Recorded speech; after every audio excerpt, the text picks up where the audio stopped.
690 Studios, it's Talk El Paso with Andrew J. Polk. Be a part of the show by calling 915-544-KTSM, 915-544-5876, or comment online on our stream at facebook.com/Talk El Paso. It's 4 p.m. Mountain Time, and that means it's time to talk El Paso with Andrew J. Polk. Thank you all so very much for joining us here for Talk El Paso, airing live on News Radio 690 KTSM. I'm your host, Andrew J. Polk. Thank you for tuning in, however you may be doing so, be it on air, online, live streaming through the free and reliable iHeartRadio app, or joining us over on the various social media pages we are up on these days. Facebook.com/Talk El Paso, the Talk El Paso channel over on YouTube, Twitter at Talk El Paso, or Twitch.tv, Andrew J. Polk, however you're choosing to do so. Participate in, to tune in, to see what we got going on here, and particularly to add your 2 cents, because the discussion aspects are, pretty important. Otherwise, this would be like just about everything you can find on our airwaves and online and in other places here. Point is that we want to do something different, talk about the things that affect us here in the borderland, because no one else is going to have that discussion the way we can. The people who live here deal with these issues and see what goes on. We need to talk about the things that are going on, because I don't think that not doing that is a good idea at all. Look how well it's worked out in any case. So if you're interested in doing that, you're in the right place as we continue our mission to have live local talk radio here in the borderland and do those things, as we already have an actually interesting feature, just realized, going on over on our YouTube channel. It does the kind of like pre-show waiting room, which is not something I was fully aware of, so you can leave your comments over there as soon as we even set up the live video. Interesting, didn't necessarily know about that. But then also we got comments coming in over on the other social media pages, including Austin Redfern and Patriot Chick over on the YouTube there. Things might be in relation to a pound 250 call that we actually got, so not exactly a blast from the past, but something that we had kind of sunsetted, but still is technically up, so we'll get to that as well. So another jam-packed show for you today here, including some new policies being unveiled by CBP, and therefore we'll be going into some of the other subsidiary agencies, including Border Patrol, possibly ICE, those kind of things, and what happens with pursuits, vehicle pursuits specifically, which we have definitely seen being it's come up more than a couple of times, even just in our immediate area, the broadcast area, including couple of things happening within the last couple of days, or last couple of weeks anyway, and then even further major ones that were brought up about in recent months. One that happened right across the street from our studios here, so hitting a little bit close to home personally anyway, as we have also Austin Redfern, good afternoon to you as well, Robbie Flores with The Wave, and Monica Cervantes, hola también, and Ida Beza Gardner, hello to you as well. So a lot to get into here today. Interview today going to be kind of wrapping up parts of the really substantive issues that came up during the regional national visits. Now, we're not trying to rehash that, but the policies that have actually been put forth so far, the ones that came out just immediately before the visit, what the actual response is to that by some of the local nonprofit community, including those that are more interested in the study and what the kind of impacts this will have. Speaking there about the Hope Border Institute, mentioned that we're going to have that on yesterday, that they're going to be on today, as a matter of fact. So extended conversation we have with the executive director there, Dylan Corbett, about, okay, what are really some of the substantive, if anything, coming out of this visit, the policies that have already been proposed, what those will mean, their analysis of them there, and direct response to some of the questions I was able to ask of particularly Governor Greg Abbott during that visit. So a lot to delve into today with that. And also, one other thing we're going to want to mention certainly is the progression of the $100 million debt plan that the county of El Paso has put forth. The meetings that are going on more or less right now, or kind of around this time, not like immediately at this point in time, but there are some happening today, some going on through kind of the end of the month, and how that plan breaks down here. They're different from previous ones we've talked about. We've brought up kind of in short, but hadn't been nearly as much focused on as, say, other things involving like the county hospital district, UMC, and other parts of it here. Eric McNabb responding to the idea of Border Patrol, saying that they would change these policies many months ago. Those were lies. Maybe a little bit extreme to say that, but also the policy, I'm going to say, also we've Eric von Holsteinrath out there, West, wave to you as well. But the policy, okay, let's dive right into that. that they have announced the changes to them on policy for pursuing smugglers and other crime suspects. Actually, yesterday is when it came out there, according to our news partners at KFOX 14. The effective date, I will further say, actually isn't until next week, the 16th. So going into effect on Monday, according to, I was able to get the actual documents of the directive that is coming forth here. Is dated as the process having started back in November, but effective date will be, or actually this is the older one now that I'm looking at the correct date on it there. So there's been versions of this, and this sounds substantively similar, I gotta say, because the idea of really the best details we have are that there is a updated directive provides a framework for weighing the risks of a pursuit against law enforcement benefit or need, and that had reviewed more than the agency itself, saying CBP, that is, which is of course the parent agency of Border Patrol, saying that they are actually looking at, they did again 24 vehicle pursuits from various enforcement agencies across the U.S. to come up with that. Acting Commissioner of the CBP, Troy Miller, said in a statement, as a professional law enforcement organization, CBP is continually updating policies to reflect best practices, public safety needs, and evolving public expectations. The safety of officers, agents, and the public are paramount as we carry on our missions. So this has been something that has been both brought up by local and regional civil rights organizations, among other things, including some notable crashes that have happened in which, I mean, people have ended up apprehended, certainly, but also there have been deaths that have occurred, either those that were in the vehicle or injuries or damage to other property surrounding the actual pursuit as part of it. So kind of a cost-benefit analysis. Is it worth it to go after a vehicle that ends up crashing or not?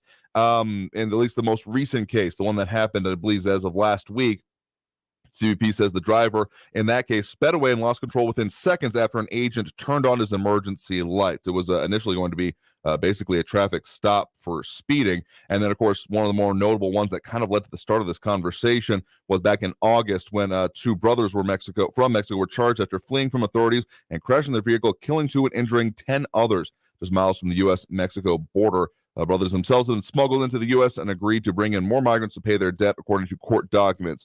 That's some of the reporting from our news partners there at KFOX 14. So not a whole lot of detail yet, and even some of the previous documents that I was able to review on their the U.S. and Customs and Border Protection directives on pursuits.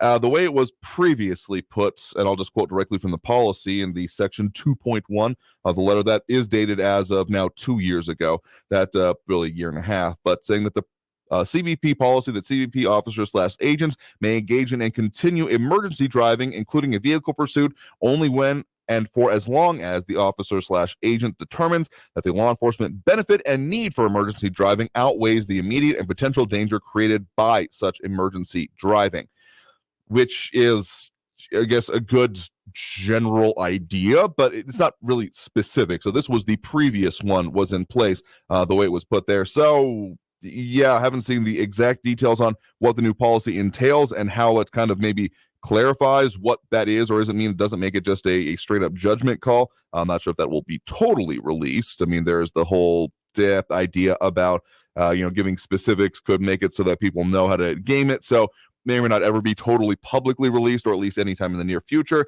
But if we do get our hands in that, we'll keep looking at that, because knowing how that works, because again, as I mentioned, one of those pursuits ended up crashing into a restaurant right across the street from us here in our studio, like within a literal stone's throw away of where I'm sitting right now. If I wasn't inside of a building, if it was on the roof, I could probably hit that if I really chucked it.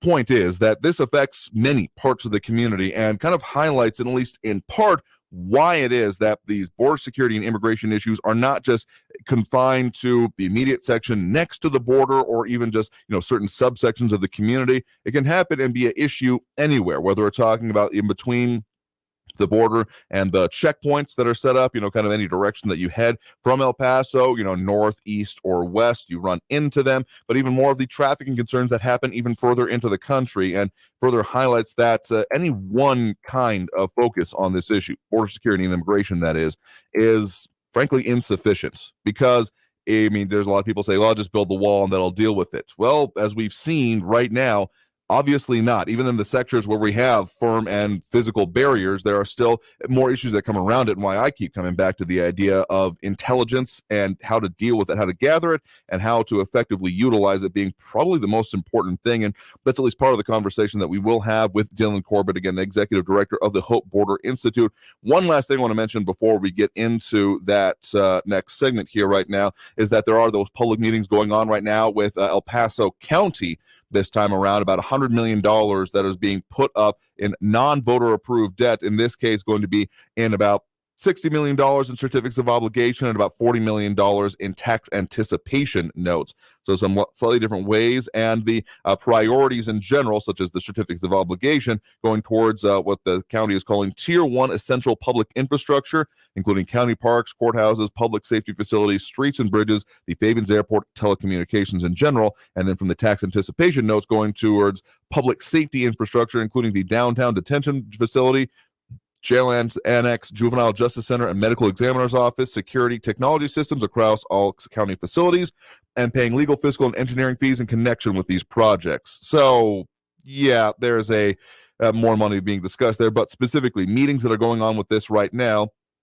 There's one going on, right after the show. No virtual available, but at the El Paso Water headquarters at 1154 Hawkins Boulevard from 6 to 8 p.m. And then coming up on Saturday at the San Lazario Fire Rescue at 1415 San Antonio Street in San Lazario. The next virtual meeting will be on January 18th hosted at the EBCC Administrative Building, but they will have a virtual option to attend for people to add in there. So, more details going on and some of the things that certainly affect us here in the borderland. But again, got to take that first break of this hour. Right now, we are going to be talking about, again, analysis of not necessarily the visits, but what has come out of them, the policies that immediately preceded it, and what suggestions have been made so far, some of the back and forth that did come from even the local community and nonprofits involved with it, and all the study that has been done, and even response with it coming from, again, the Hope Border Institute. So that interview right after this break. Again, you are tuned into Talk El Paso, airing live on News Radio 690 KTSM. A whole lot more to get to, and of course, we'll keep those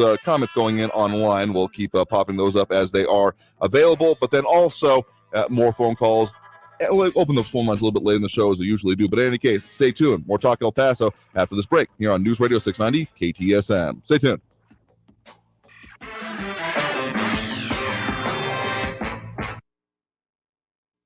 Traffic all day. News Radio 690.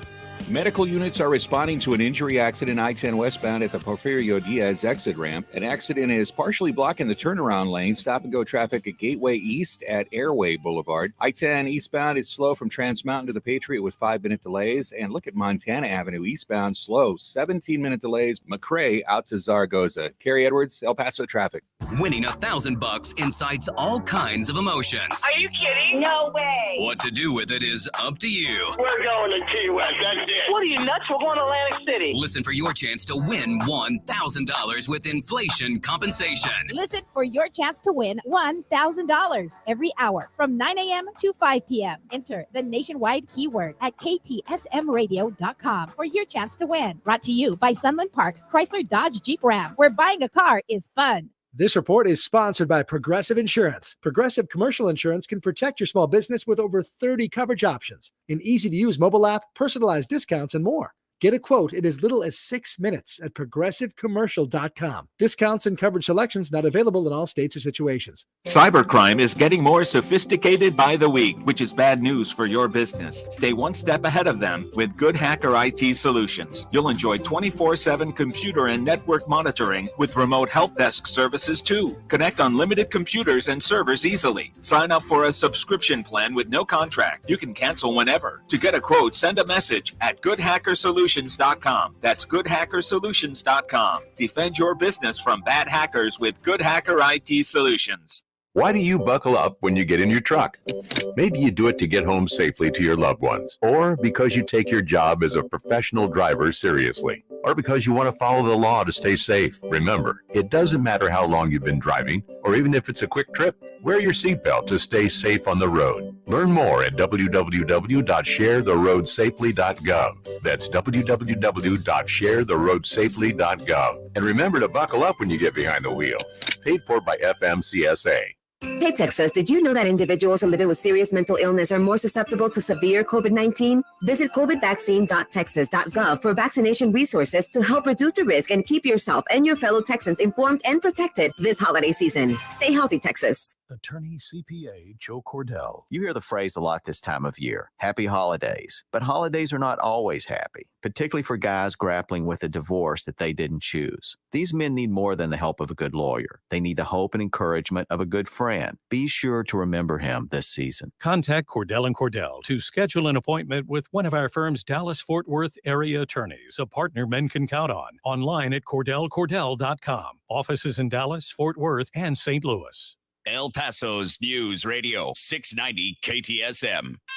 Live from the KTSM AM 690 studios, it's Talk El Paso with Andrew J. Polk. To be a part of the show, follow on Facebook at facebook.com/Talk El Paso. Now here's your host, Andrew J. Polk. Welcome back to Talk El Paso, airing live on News Radio 690 KTSM. In this pre-recorded interview, I am your host, Andrew J. Polk. Thank you for tuning in, however you may be doing so, be it on air, online, live, streaming through the free and reliable iHeartRadio app, or joining us over on the various social media pages that we are up on these days, facebook.com/Talk El Paso, more or less the main one where most of the comments coming in, the one we've had around the longest anyway, but then also under similar names, Talk El Paso or Andrew J. Polk. On other Facebook pages, YouTube, Twitter, and Twitch.tv. A lot of ways you can chime in there, and we'll have some of the more relevant or interesting comments to what we're going to be talking about right now popped up there. Phone lines a little bit later, as we usually do, but joining me now here in studio, we do have Dylan Corbett, Executive Director for the Hope Border Institute. Thank you very much for joining us here today. Thanks. Good to be with you.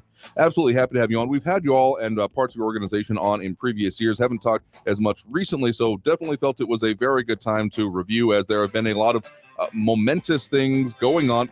Still going on, as a matter of fact, but of course the recent political visits, not so much about what they saw or the sites they visited, though it's important in its own right, but more or less the policy that has both preceded it to an extent, and that now continues on afterwards, and the perspective of there. So that's a little bit of what we're going to want to get into here. But for those that may have missed our previous interviews or are not familiar with the organization, briefly describe it as what you all, what the Hope Border Institute is, and what you all do. Sure. The Hope Border Institute, we've been around for about 8 years now here in the community. We do research and advocacy on social justice issues here in the border. And so a lot of our work focuses on immigration. And for the last several years, we've also operated a humanitarian program for migrants on the Ciudad Juarez side. We're a faith-based organization, so we work with a lot of the faith communities here in town. We're also a Catholic organization, so we work closely with the Catholic Church really all along the border, but especially here in our local border community. Absolutely. And one of the most recent times that we have had you all on a different individual, but with the Hope Border Institute, was to talk about some of the research that you all have done, including going to the quote unquote sending communities, in which there were the points of origin of some who were at that point in time, there have been continual shifts in different populations that have been coming. But at that point in time, kind of the, I think, Golden Triangle, those areas that were being referred to there. So you've done some study on that people can find, of course, over on your website. You're constantly coming out with research and things like that. But that's one of the most recent times we had you all on air. Your website, of course, hopeborder.org. So hopeborder.org. But of course, with the visits that we have had right now, I mean, again, where they went to, who they spoke with, both the president and then the bipartisan group of senators is interesting and could be informative in its own way. But overall, when it comes to the visit and particularly the policy that comes around it, what are some of your thoughts and takeaways from the way they worked out, and specifically, again, what was talked about? Yeah, I think it's important whenever lawmakers are able to come into our community to understand the reality of what's happening. This is a community that's wrestling with immigration. We're wrestling with the fallout of a really broken system. So it's important, the president of the United States, it's key. If the president himself can come and see a community that's wrestling with these issues, that's important for us. He needs to know the issues. He needs to know the support that we need. He needs to also know the impacts of some of the policies of this administration and how they're impacting policies like El Paso, how they're impacting communities like El Paso, like Ciudad Juarez, and also the people who are passing through them, how they're impacting migrants. And similarly, it's good that we had a visit from one of our state senators, a couple of senators who were able to be here as part of a congressional delegation. It's important for them to understand as well what resources we need. Congress has a key role in fixing this. They play a key role. They play a key role in making sure that local communities have the resources to deal with these issues. So I was pleased. Okay. It was, of course, a short visit by the president. He was only here for a couple hours. He, there have been some significant policy changes recently around things like Absolutely. Title 42. The White House announced recently some changes in how they're going to expand that policy, and I think there's going to be some real consequences for our community. So important. It's always important for a local border community like ours to have the opportunity to lift up our concerns to people who are really shaping our community in Washington, D.C. So, of course, we're talking about there, at least in part, the changes that were put forth. I mean, the CBP1 app, the increases of the immediate expulsions under Title 42, and that may or may not be carried over to Title 8, given that still got that whole limbo situation going on with the Supreme Court oral arguments coming up in February. But just specifically focusing on the visits here for one more moment, on the actual policy that was discussed during it. Of course, there weren't many public statements made by the president. He was mostly touring and, seeing certain areas here. There were, of course, some initial statements made by, say, Governor Greg Abbott in the letter that he ended up handing to the president with what he called concrete policy proposals, among other things. And, of course, what was talked about afterwards by, local elected officials and leaders, including, of course, Bishop Mark Seitz. On those conversations and those parts, and also what was then said kind of in the end of the Senate visit, particularly by Texas Senator John Cornyn, Republican, what are some of the major takeaways you have from at least what was discussed, what was put forth, and what you might see as possibilities of those being taken further? Yeah, I think it's important for Senator Cornyn to understand the realities here. He's been a supporter of sending resources to the border for a long time. Of course, he's concerned about border security, a big issue for the senator, but also making sure that we have the resources to be able to wrestle with the fallout of this broken system. And he also talked about some potential opportunities to pursue some reform next year. I thought that was really a positive sign. Even Senator Sinema from Arizona, she's put on a couple of solutions. They're complicated, of course, but at least we've got a couple of border senators now who are trying to put something on the table, to have a conversation. Of course, with the new Congress, it'll be difficult with a Republican House and a Democratic White House to come up with something. Never easy to attack this issue. It's a really thorny issue, but you have a couple border senators, I think, who are more knowledgeable about the policy, knowledgeable about the realities, and they're moving in the direction of some solutions. We can talk about those, and we can talk about some of the proposals they've had. But I think any time that we're talking about solutions rather than just problems is a good thing. We've had some real difficulties in the community. If you think about the end of December and the increase in the arrivals that we had, this was a community that was really wrestling. I think we met the moment in many ways, but there were a lot of challenges, certainly. And we're still dealing with the presence of a migrant population in the city that has some particularly challenges because they're not documented, and that's a stress on the local community in many ways. I think that there was some conversation with both the president and the delegation that came here from Congress to see if there could be some solutions to that. So there was some dialogue out of that. I think we're still going to be dealing with the challenges of that particular situation. And then we heard, recently we know that the state government, Governor Abbott, El Paso is on the dashboard for state authorities in Austin in terms of organizations that have been helping migrants. And so I think we heard some conversation around that. All important things, all things we've got to deal with positively. But I think, it was good for everybody to see that this is a community that's been dealing with this, not just for the last couple of years, but decades. We've been wrestling with this for a long time. I think we've got some solutions. We've got some solutions to put on the table. And we're standing up and meeting the moment, even when it was difficult in December. I think we did. Numbers have gone down now. And so we've got some time to reflect on what happened, and hopefully make some proposals that'll generate some solutions from Washington, so that the next time we have a spike in the arrivals, we're able to deal with it in a way that's more manageable.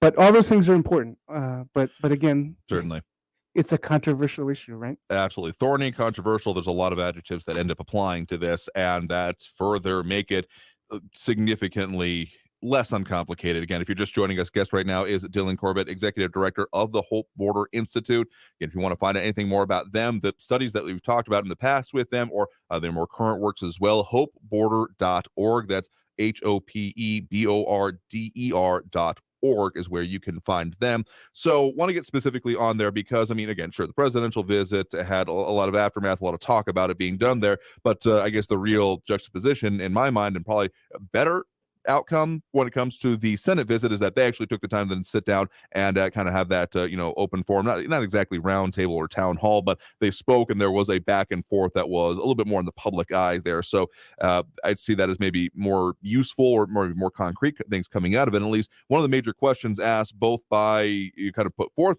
by parts of the actual delegation that come here, as well as parts of the local nonprofit community, including, again, specifically, these were points made up by Bishop Seitz, as well as director of the Annunciation House, was about the kind of legal situation, because at least part of the problem that we have been seeing in our area about dealing with it, tackling the issue like you're talking about, is the fact that federally funded shelters, there are limitations on who can be accepted in there. So those that are in the area that have not been fully processed through were not essentially eligible. They were not allowed in. And that message carried through in a variety of different ways, not even just to the organizations, but to the individuals who were, and in some cases still are, on the streets of El Paso. So that's, and the fact that that was that kind of back and forth. Sure, Senator Cornyn put out some concrete proposals essentially for the administration, but those suggestions or questions really asked about what is our situation by the local nonprofit community, in my mind, that was pretty significant. What do you think about how that particular conversation and possible policy kind of went forth? Yeah, it's a real challenge. Usually what we've seen with migrants here in the community, and especially the way that nonprofits, local nonprofits and faith communities have been working with them, is that typically they're dealing with people who've been processed by Border Patrol. Right. And so in the last couple of years, I think the big difference, even in the last decade, when you look at who's coming to the border, you're not looking at people necessarily who are getting to the border and running as fast as they can to get across and escape Border Patrol. Of course, there's some of that, right? Yeah, always. But by and large, over the years, we've gotten a significant degree of operational control of the border. We've got about 18,000 Border Patrol agents on the southern border. We've got about 700 miles of wall. We've got drones. We've got technology. So we have good control of the border. And most of the people coming to the border these days, they're turning themselves in. They're presenting themselves to authorities. That's right. And so these people typically, if they're coming in with an asylum claim, they'll have a shot at making their claim in the courts. In the meantime, they're processed in by Border Patrol. They're released in the community. They have documents, so you can't really talk about them as undocumented. They have traveling papers, and they have a court appointment, and they've been given background checks by the local border enforcement. And so this is a population that's relatively transitory in the sense that they're moving on. Right. They're not staying here. What we saw with in December in particular, and continuing even right now, is a population of Venezuelans in particular who have been impacted by an expansion in Title 42. So if you remember, during the previous administration, the president implemented a policy related to the pandemic, where basically we suspended our nation's obligation to hear those asylum claims. Right. So we said, okay, for a certain period of time, we're not going to follow the rules. We're going to suspend those rules, and we're going to be able to expel those people quickly. And so Title 42 has been in place now for 3 years. It was meant to be an emergency policy. It was never meant to be a long-term policy, but it's still in place. And some people have criticized the Biden administration for waiting too long. They've taken steps to repeal it. It's in the courts. It's going to go to the Supreme Court now. Right. But the Biden administration is still using it to manage migration, the situation of migration at the border. So they expanded it to Venezuelans in October. So what happened at that point is many of the Venezuelans decided that because they didn't have access to the asylum system, some of them came over in an irregular way. So they crossed the river, they went under a tunnel or something like that.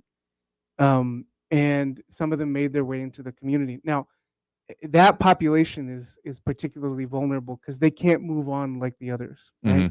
If you take the highway out of El Paso northwest or east, right, you might run into a checkpoint. And so if you don't have papers, if you don't have traveling papers, you can't go. And like you said, another challenge is that many of the shelters in our community, Think about the one that was stood up by the city at the Civic Center, for Of course. example. Yeah. Those services aren't available to that population. The city made a decision that they weren't going to provide services, shelter services, or put people in hotels when we had the emergency order. They weren't going to provide that population with those services. And so many of them began to congregate downtown because they didn't know where to go. Now, a lot of these people, the Venezuelans in particular, they're interesting because they want to be together. They're looking for work. In Spanish we say tienen chispa. They want to do something. They're looking for the next step. And many of them just wanted to stay together, to be together because they felt safe. Mhm. Now, another complicating dynamic is that we've had mixed messages. Not mixed messages, but we've had a strong message from the state government. After we declared an emergency, they sent the National Guard to the border. That was a strong message. We've also had increased DPS deployments in the community. Right.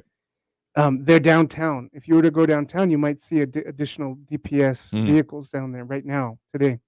And there's also been some communications coming out of the state government that they're looking at how nonprofits are working with the migrant community. Right. So all those things combined that produced a chilling effect.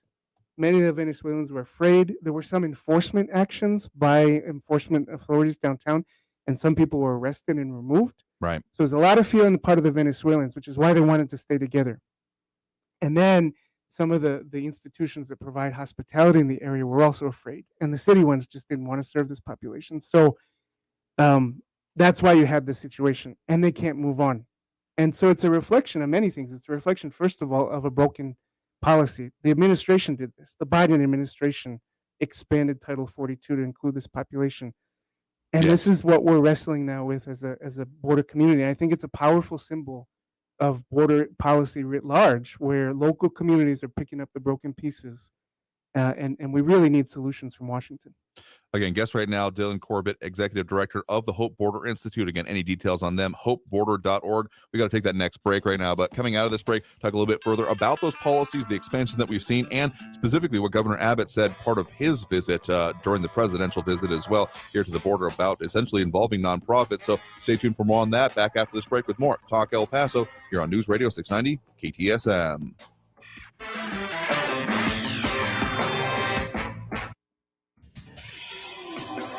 El Paso's News Radio 690 KTSM. Hello, everyone. This is Robert Olguin with your KFOX 14 News Update. U.S. border authorities have announced changes to their policy when it comes to pursuing smugglers and other crime suspects. This comes after an extensive review and criticism by immigrant advocates who pointed to cases in which passengers died when drivers fled law enforcement. CBP announced the changes yesterday, just days after a crash in southern New Mexico that killed 2 people and injured 8 others. The agency said the updated directive provides a framework for weighing the risks of a pursuit against the law enforcement benefit or need. The agency said it reviewed more than 24 vehicle pursuits from various law enforcement agencies across the country to come up with the new policy. El Paso Water is raising rates again starting on March 1st. El Paso Water customers will pay an additional $9 per month on their water bills. Currently, El Pasoans pay an average of $67 a month, but the new change will make it an average of $76 a month. The Public Service Board approved the new wastewater and water and stormwater budgets on Wednesday. This has been your KFOX 14 News Update. I'm Robert Olguin. News Radio 690. Traffic all day.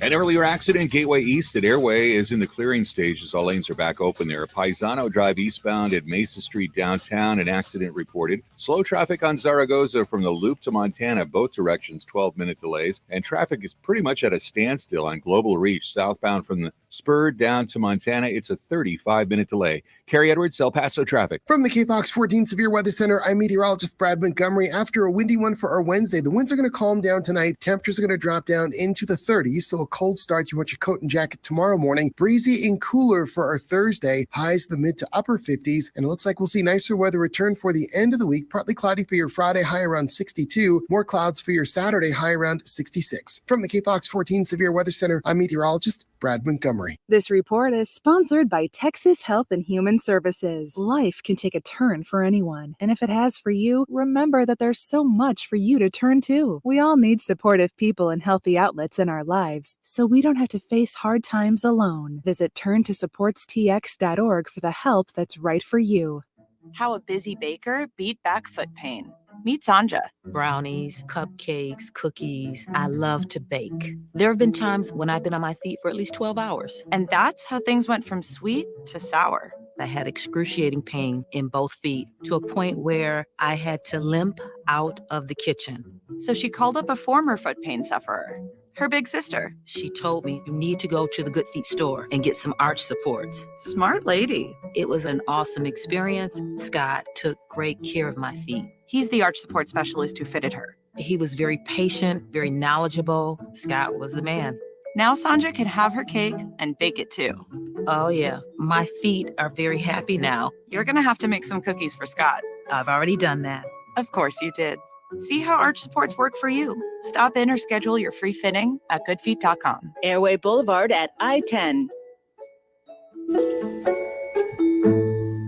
If you've had COVID, you can get it again, and next time it could be worse, especially for those 50 or older or with a chronic condition. An updated vaccine gives you better protection from COVID's worst outcomes. Find COVID vaccines near you at vaccines.gov. We can do this. Paid for by the U.S. Department of Health and Human Services. Joe Buck and John Smoltz welcoming you back to the City Center Convenience Mart. Uh-oh. She's looking at the cigarettes, but she just grabs the gum off the counter. Stand Up to Cancer and Rally want you to reduce your risk for cancer. Go to takeahealthystand.org. This report is sponsored by Stand Up to Cancer. News Radio 690 KTSM. Live from the KTSM AM 690 studios, it's Talk El Paso with Andrew J. Polk. To be a part of the show, follow on Facebook at facebook.com/Talk El Paso. Now here's your host, Andrew J. Polk.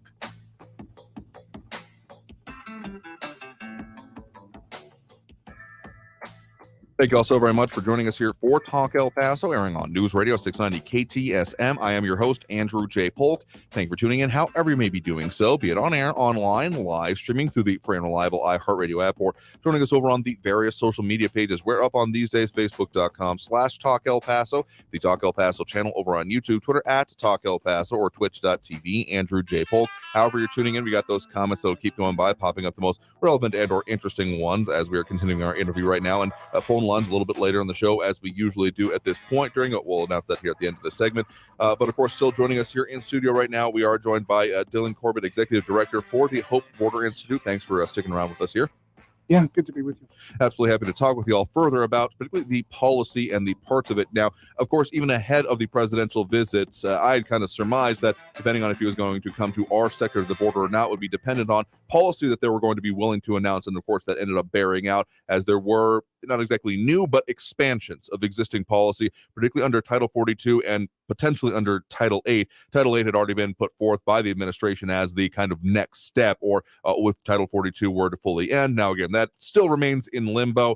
But what has definitely been put forth there is that there's going to be further removals, again, currently under Title 42, potentially under Title 8, of more nationals that are essentially going to be immediately removed because, of course, that had been expanded to Venezuelans already. And that had happened, in the last half of the previous year, 2022. And now, right before the visit, was announced that it would be further expanded to include Haitians, Cubans, and Nicaraguans, largely based on essentially agreements with the Mexican government of their willingness to receive those. That had been one of the sticking points previously. And there was also a further kind of reinforcing. This app had already been put forth previously. The CBP-1 app is essentially kind of a third country processing program, but entirely based on a website and a mobile app kind of thing here. So not exactly, but closer than not, I would argue. And so that was also put forth as the way that these processing solutions would happen. So with that amount of policy that has been suggested and now put forth so far, what are some of your responses or analysis of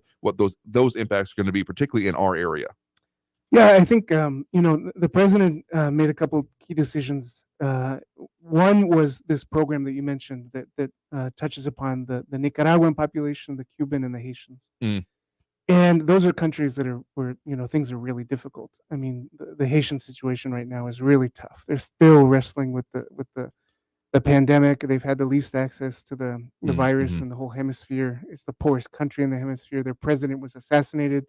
They still don't have a government that's come together to really fix things. So you can understand what's happening in Haiti, and people are dying right now trying to take boats to get to to neighboring Puerto Rico. And people are, many Haitians are making a really difficult journey through Central America or through Mexico to try to get to the border. So a parole program for people who are really in need, and that's what this is. There'll be some spots for parole. Makes sense. Nicaragua, I think everyone understands. The political situation is really tough there. You have sort of a classic political asylum situation because of the government that's really taken a hardline crackdown, and also in Cuba, we've seen the demonstrations, we've seen the repression and the pushback, and so you can understand that why people are coming out. So sort of a classic political asylum situations, and there's options at least for people to be able to get parole in some extraordinary circumstances, and some technology so people can use the CBP One app to make it so streamlines things hopefully for some people. So those are good things. I think we'd be happy with those things, and it also reduces the burden on immigration here at the border. So I think some good positive solutions. There's also some bad things. The president, even though the administration is trying to roll back Title 42 in the courts, in the meantime, it seems they're going to use it and they're going to expand it. Right. And so what that means is for those populations in particular, including the Venezuelans, right, for whom they expanded it in October, those populations are going to be automatically expelled back to Mexico. And Mexico has agreed that they're going to receive them. Right. Now, we've seen this at the border for years. This creates a really combustible situation in Ciudad Juarez because if we think it's tough for us on the hospitality side, dealing with some of the migrants released in our community, it's been really tough in Ciudad Juarez. Not enough shelters. Oftentimes, this is a long-term population because they can't go back. Right. So they have families, they have kids, they have medical needs. People need to work. So it's really tough over there. And it's a boon to people like traffickers. It's a boon to people who exploit those populations. So people are in really vulnerable situations over there. So I'm worried that this policy is going to make things worse. I'm worried that there are people who are really in need of help that are going to be excluded. And I'm worried you're going to have situations like we've had with the Venezuelans downtown, for example. We could potentially see more populations coming into the country that are in that situation. And it's going to make things even more burdensome for a local community like El Paso. So it's not, while there are some good elements, there are also some really bad elements. And I think that sort of mix of good and bad, or that timidness, rather than the ability to, or the will to push for some really profound, deep change that we need on the border, it's what's characterized this administration for the last couple of years. And I hope they change course, because these sort of this desire to carve out a middle path, it has real consequences for migrants and also for a community like El Paso. Yeah, referring to there, of course, to the parole part of it, which I did neglect to mention that there, that beyond the expansion of Title 42, that those going through the app, processing that way, there's going to be approximately 30,000 admitted per month from those populations here. So on the parole part of it, that's what you were mentioning there. I guess another part also that I should mention about the app in this circumstance is that those who are found to have done illegal entry, even while waiting processing on that, will no longer be eligible for that. So it's kind of a incentivization is a very mild term to use to describe this here, but the best one I can come up with at the moment of why this would be focused on and put there, but understand what you're talking about there entirely. I mean, the analogy of the situation, even when we were previously still under, and so kind of are in a way that could be argued under the MPP Migrant Protection Protocol, so-called Remain in Mexico policy, was that it was a pressure cooker part of it. At the very least, it could be argued that under MPP, there was a relief valve in that there was processing to be happening, as opposed to Title 42, which is just a constant kind of pushback, and there is no recourse beyond that, which is why we're starting to see populations, and which is why, I mean, yeah, you let a pressure cooker sit for too long, and without any relief on it, things are going to start, bolters are going to start flying, so to speak. So yeah, that's MPP part of the problem. Was really tough, but Title 42 is much worse. Because at least, like you said, with MPP, people had some access to the courts, right? Even if they had to do it from Juarez, right, or other parts of Mexico. But with Title 42, they're just pushed back. And so what it means is, for example, for Border Patrol agents, they're constantly pushing people back. Right. It's really tough for your average Border Patrol agent. It's tough mentally. It's tough. The work is really difficult. And then for the migrants, of course, those who don't have access, it's also really tough. And that's why, if you look at last year, for example, 2021, 2022 figures, the 2022 fiscal year for the U.S. government, right, more people died than ever. Under this administration, more people died than ever since we started counting, trying to cross the border. So policies make it lethal because people are going to go out into the desert. They're going to try to cross the river like they have here in El Paso, and they're going to die. And so it's not a workable policy for anyone. Again, according to the law, this is meant to be an emergency policy just for COVID. And now this administration is beginning to use it as one of their core sort of strategies to deal with migration at the border, but it's not workable. It's not sustainable in the long term. Yeah, I've actually heard from people I know in Border Patrol that essentially they haven't necessarily recognized people, but they've had people that they were apprehending after doing the crossing saying, "Oh yeah, you got me last week," kind of thing here. And I can only imagine the amount of like, so what are we doing here? If we're just constantly pushing it back, again, the lack of solution that comes with it, the fact that it's just kind of maintaining the status quo while we keep seeing the record number of encounters in the last couple of years now, because nothing is solved. It's just kind of it's like trying to hold back the tide, essentially, that unless you're doing something more permanent and actually dealing with it, funneling it, for instance, or other solutions, it's just going to keep coming.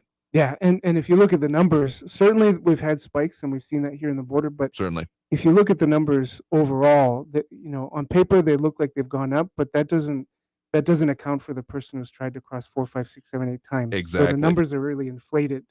And who suffers? It's the local border community, and it's your local border patrol agent that has to do this over and over and over. Exactly. Again, guest right now, Dylan Corbett, executive director with the Hope Border Institute. Again, any information on their work, studies, previous ones we've talked about as well, hopeborder.org. That's HOPEBORDER.org. Now, of course, there was this part of the presidential visit. Governor Greg Abbott did, of course, greet the president on the tarmac and hand him a letter. We've talked about that previously. I was able to get in a question with Governor Greg Abbott directly related to, well, parts of the nonprofit community here. And so we played this clip earlier this week, but I want to give you a chance to respond to it directly. So I essentially asked Governor Abbott that he had sent a letter to the Texas Attorney General Ken Paxton asking for investigation into essentially any potential improprieties, particularly in the cross-border sense, by U.S.-based nonprofits when it comes to the immigration situation. I asked him, what did he expect to find? Why he sent that letter? And here was his response. We'll find out. We've seen stories that suggest there's a coordination between NGOs in Mexico as well as NGOs in the United States. And if there is, they know that they're working on illegal immigration. And we just need to the Attorney General needs to do the research and find out exactly what's going on. And if anything is illegal is going on, needs to prosecute it. Thank y'all very much. Again, that was, pardon the jet noise in the background, that was immediately adjacent to Air Force One during the visit, of course, on Sunday. Now, when it comes to, of course, there was some more discussion like we talked about last segment with the senator group about discussion of the legalities and of potential policy on there. But now we're talking about the state level here, of course, with that. So I guess, how do you respond, or what is your thoughts on that statement, that letter that has been sent, and of course, what this means, particularly for local organizations? Yeah, I'm glad you asked the question. But I have to say, as an El Pasoan, it makes me upset that the governor would take actions or just raise the specter that anything that we're doing here locally needs to be investigated. Because when we think about Austin and the state government, we should be thinking about solutions. There should be solutions. There should be help. There should be aid coming from Austin right now. Our city, our county, our local nonprofits are doing everything to stand up and meet the challenge of this moment. We shouldn't have to do this at cross purposes with our state government. We should be doing it with the support of our state government. And so we should be seeing solutions come out. We're doing this on the, with very few resources. We're helping as many people as we can. We're doing this, many of us, because we have a deep faith conviction. And so for the governor to raise this specter, it's unhelpful.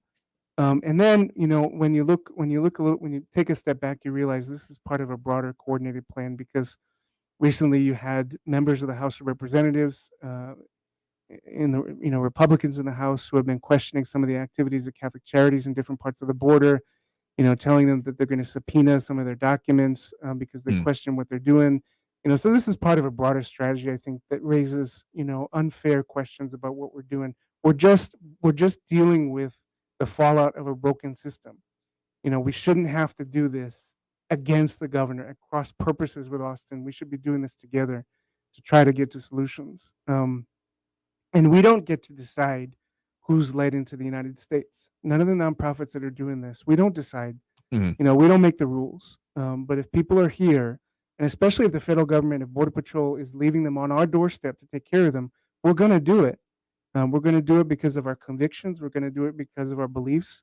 We're going to do it because El Paso is a community that is compassionate, that is welcoming, that knows how to do this work with humanity. And we'd expect the governor to join us and help us and to do something positive for the effort. But these comments don't do that.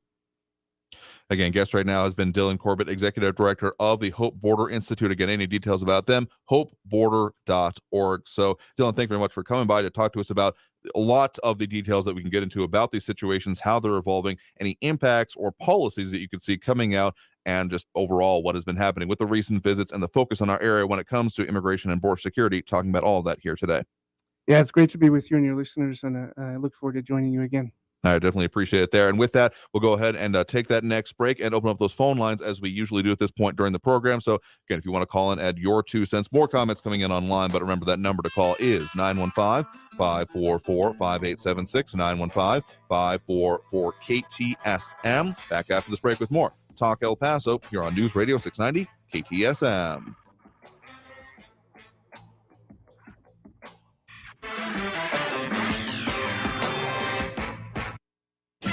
Traffic all day. News Radio 690. Slow traffic on the 10 westbound from Sumac to the 54 Patriot with 5-minute delays. On Montana Avenue eastbound between McRae and Yarborough, it's a 16-minute backup. Police still working an earlier crash northbound Yarborough just before Montana. Take Lee Trevino or Edgemere as your alternates there. And an accident northbound Mesa after Sunland Park at Fountain Road. Carrie Edwards, El Paso traffic. This report is sponsored by Texas Health and Human Services. Life can take a turn for anyone, and if it has for you, remember that there's so much for you to turn to. We all need supportive people and healthy outlets in our lives, so we don't have to face hard times alone. Visit turntosupportstx.org for the help that's right for you. Big news. The 2024 election could be America's last one. That's the shocking conclusion of famed best-selling author David Horowitz. In his new book, The Final Battle, David Horowitz reveals a secret war underway in America.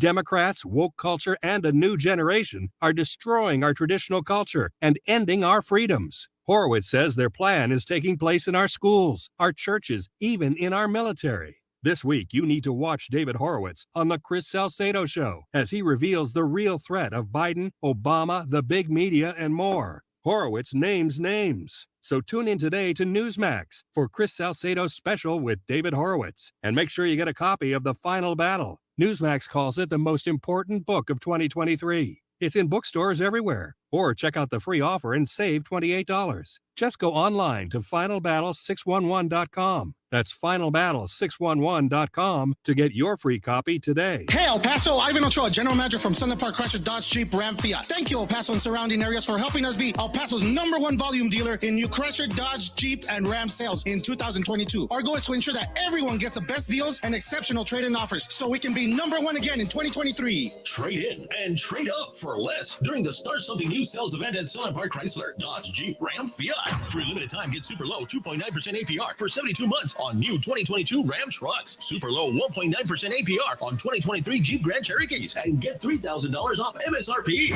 Plus, we have a huge selection of new Dodge Chargers and certified pre-owned vehicles with the best prices in town. Worried about your trade or credit? Don't sweat it. Our lenders will push to approve your credit, even if your credit is less than perfect. Trade in and trade up for less at Sunland Park Chrysler, Dodge, Jeep, Ram, Fiat. Where buying a car is fun at I-10 at Sunland Park Drive or online at sunlandparkdodge.com. Estamos en tu esquina, El Paso. El Paso Strong. Includes factory rebate and dealer discount plus TTNL. 2.9% APR is $15.15 per thousand finance. All select vehicles with approved credit. Offers not combined. Hey, Texas, did you know that individuals living with serious mental illness are more susceptible to severe COVID-19? Visit covidvaccine.texas.gov for vaccination resources to help reduce the risk and keep yourself and your fellow Texans informed and protected this holiday season. Stay healthy, Texas. Progressive Commercial Insurance can protect your small business with over 30 coverage options, an easy-to-use mobile app, personalized discounts, and more. Get a quote in as little as 6 minutes at progressivecommercial.com. Discounts and coverage selections not available in all states or situations.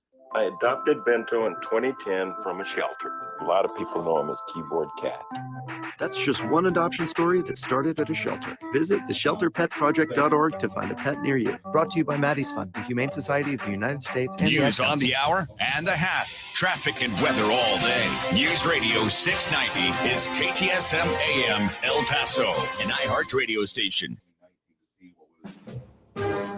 NBC News Radio. I'm Brian Shook. The White House says it didn't know ahead of time a special counsel would be appointed to review President Biden's handling of classified material.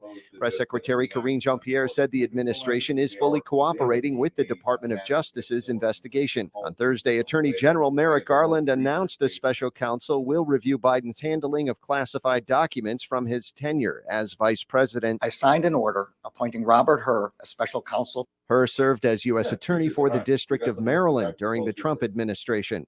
The storms to start the new year have dramatically improved the status of California's drought.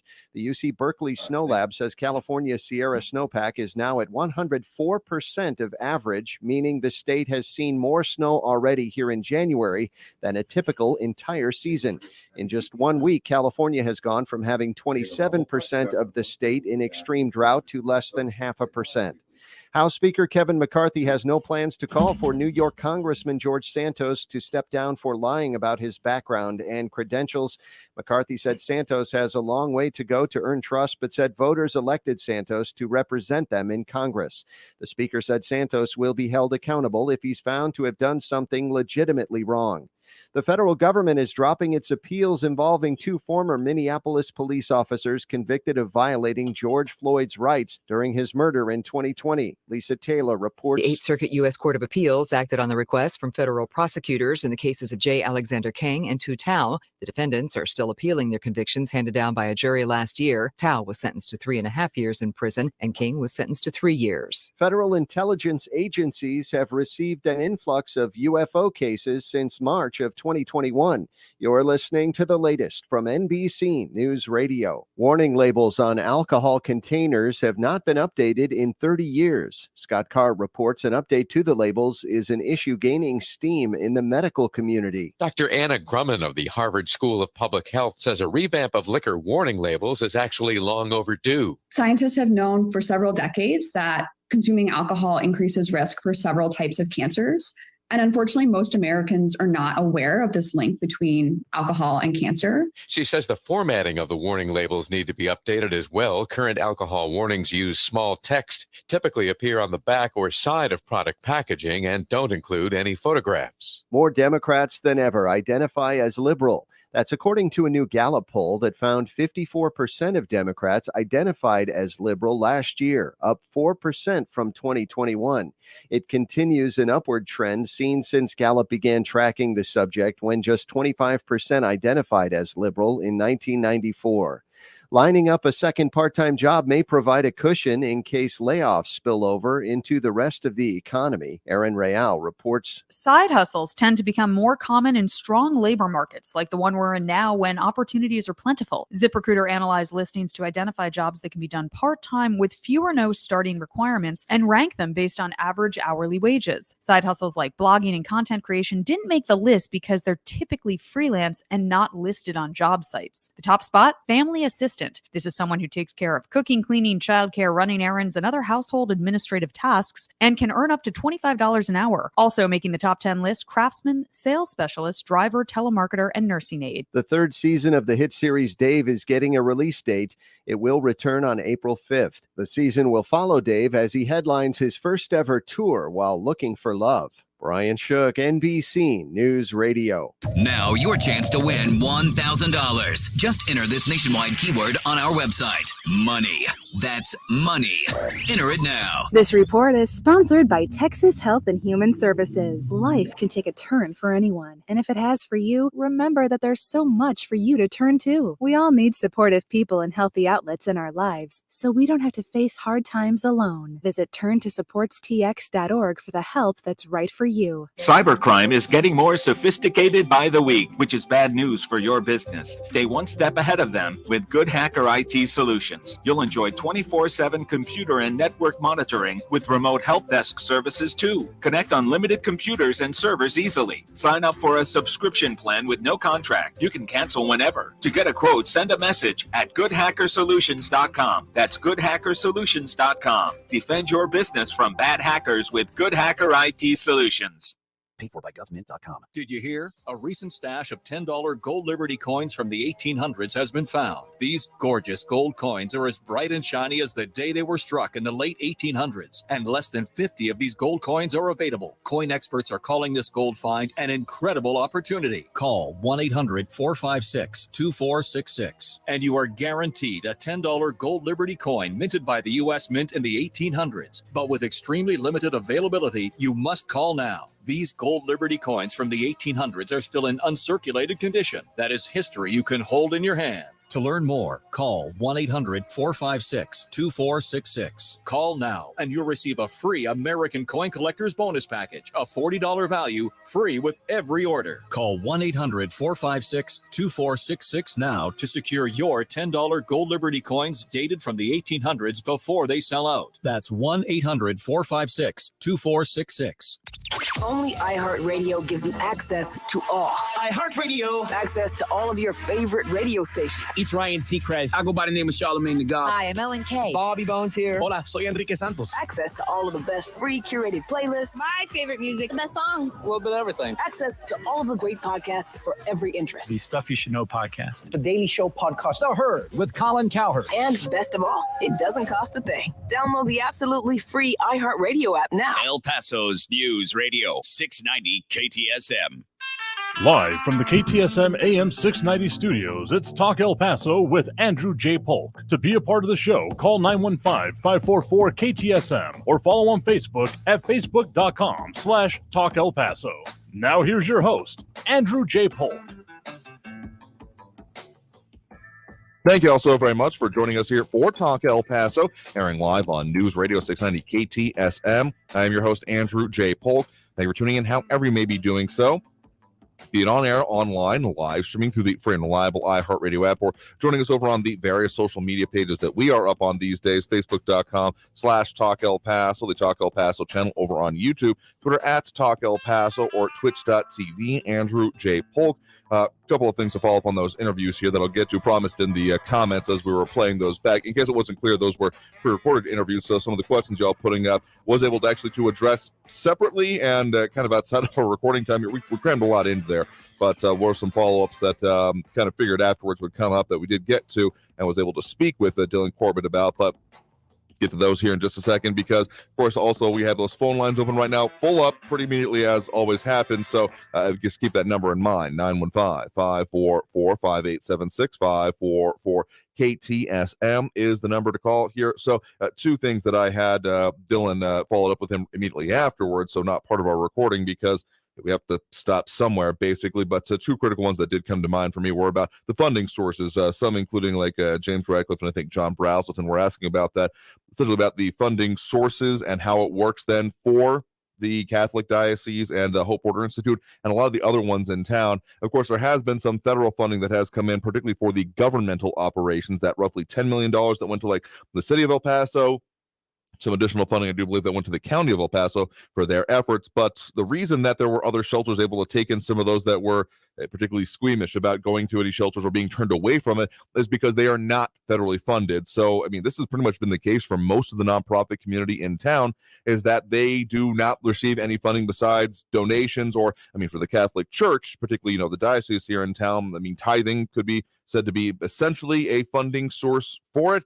But what he did add is that there is some conversation, particularly as things continue to evolve in this area, that FEMA funds could potentially be used for some of the Catholic diocese efforts specifically, but that's in discussion phase right now and hasn't previously been put into place here. So as part of this. Of course, there's, other questions have come up about the investigation that we talked about there, and give a little bit more background on this here. The actual release that initially came out of it from back in December, so December 14th, specifically titled as a release from the governor's press office. Governor Abbott calls for investigation of NGOs aiding illegal crossings. The letter states, quote, there have been recent reports that non-governmental organizations may have assisted with illegal border crossings near El Paso. We further understand NGOs may have engaged in unlawfully orchestrating other border crossings through activities on both sides of the border, including in sectors other than El Paso. In light of these reports, I am calling on the Texas Attorney General's office to initiate an investigation into the role of NGOs and planning and facilitating the illegal transportation of illegal immigrants across our borders. In addition, I stand ready to work with you to craft any sensible legislative solutions your office may propose that are aimed at solving the ongoing border crisis and the role that NGOs may play in encouraging it. So essentially, what Dylan had kind of told me in our discussion afterwards is that they're not sure what exact accusations have been made about what's being done. He said themselves that they do some cross-border study, that they have communication with other NGOs doing their shelter efforts on that side. But essentially, when it comes to the idea of supporting trafficking or any kind of smuggling, that they are categorically opposed to that, because that ends up then going to support the criminal organizations that benefit off of it. So essentially, you can call it a categorical denial on his part of saying that there is any support or encouragement of the use of, well, the cartels and any of the things that come with them. That is what his essentially statement was on the other part of that here. So those are things that were asked about, and I promised to address in the comments there. But let's go ahead and take on those next comment here. And at least one comment, Eric von Holstein-Rathel asking, who is Seitz? I believe that's referring to the head of the Diocese of El Paso, Bishop Mark Seitz. I believe that is being brought there. James last clip asking a follow-up there against how much money are they getting from the city and the county. Do not believe that they are a part of those efforts there either, because again, those would end up coming from and getting encumbered by federal funding sources. So to my understanding, that is not a factor of it here. Again, the way he put it to me is that their funding sources are primarily private donations, individuals who provide them funding, or from, again, the tithing that happens on part of the Catholic Church. Particularly for again, we're talking about those specifically under the Catholic Church. There are other nonprofit organizations that may or may not be faith-based, but don't fall directly under the auspices of, say, the Diocese of El Paso, like the Hope Border Institute does. Anyway, let's go ahead and get to those, just some of the clarification that was being brought up there, but let's go ahead and get to those phone lines now, as we do have those open. Do have callers in the line here. Again, just a reminder, that number 915-544-5876, 544-KTSM. Do have Barbara on the west side here with us right now. Barbara, thanks for joining us. Hi, Andrew. Thank you for taking my call. Mm-hmm. I just listened to that interview that you had with the gentleman from Hope Border Institute. Right. And there are a lot of points he made that I believe were valid. But I want to push back on the one he made about Governor Abbott, that we don't need any conflicts, or we need the help from the state. And he's right, we need help from the state. But Governor Abbott follows the law. If the city of El Paso does not want help, does not call for emergency state, then Governor Abbott just can't send us help. They don't want them here. And when they did, the minute that the city declared a state disaster, emergency disaster, the next day we had help from the governor. He has been wanting to help El Paso. Our leaders just have not wanted him here. They made it political, and that's unfortunate. Regardless of what they say, take the politics out of it, they made it political. And the next thing he talked about was the NGOs. And again, the governor shouldn't have done that, and he doesn't understand the investigation. Not all NGOs are honest people like this gentleman appears to be. He has not apparently seen it, or he's probably too busy. No doubt. He is busy, not probably. But he doesn't know what the administrator in Mexicali knows.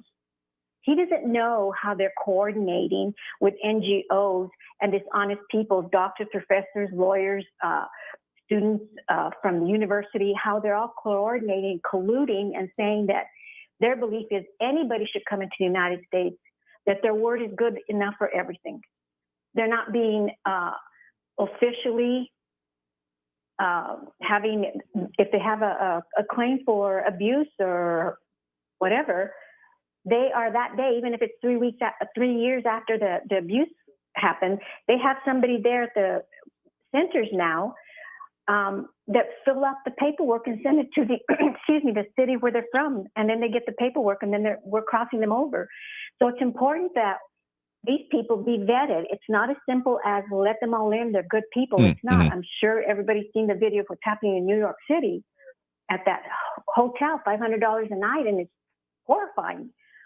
So I appreciate his views, but he needs to be more informed, especially when it comes to our governor and other NGOs.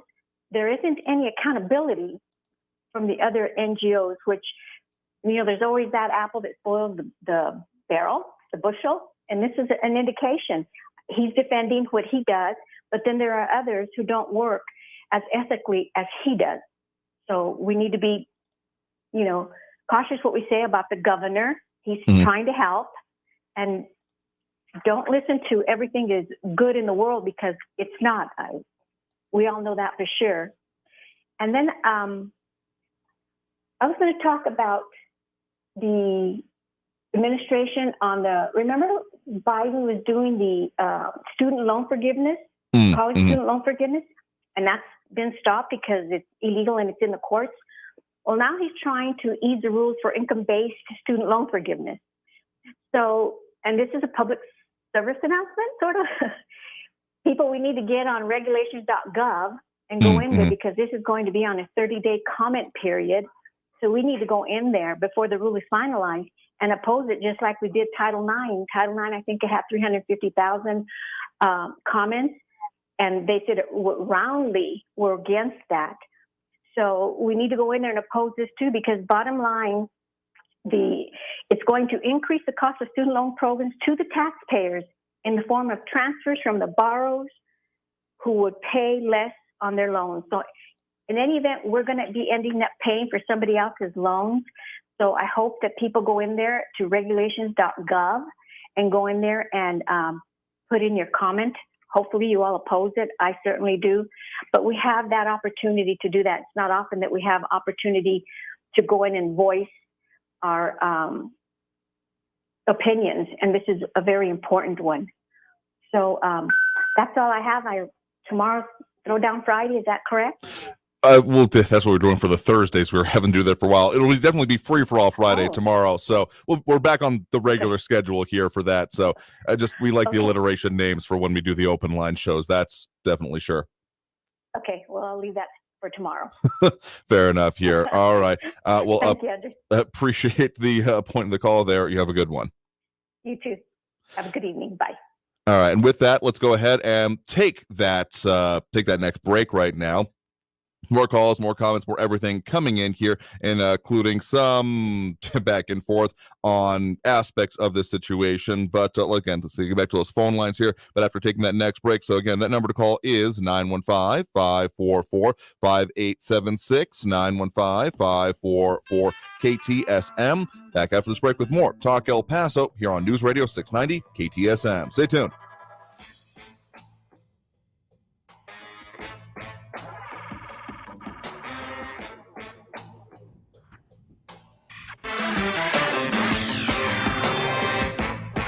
Traffic all day. News Radio 690. El Paso police responding to an injury accident in the lower valley, northbound on Loop 375 at the Socorro exit ramp. Slow traffic on the I-10 westbound, Sumac to the Patriot with 7-minute delays. Stop traffic on Global Reach southbound from the Spur down to Montana. It's a 30-plus minute delay there. And a crash on Alameda Avenue east of Padres Drive. Carrie Edwards, El Paso traffic. Winning $1,000 incites all kinds of emotions. Are you kidding? No way. What to do with it is up to you. We're going to Key West. That's it. What are you, nuts? We're going to Atlantic City. Listen for your chance to win $1,000 with inflation compensation. Listen for your chance to win $1,000 every hour from 9 a.m. to 5 p.m. Enter the nationwide keyword at ktsmradio.com for your chance to win. Brought to you by Sunland Park, Chrysler Dodge Jeep Ram, where buying a car is fun. This report is sponsored by Unbound.org. Right now, there are young people across the world facing a tough choice. Continue their dream of education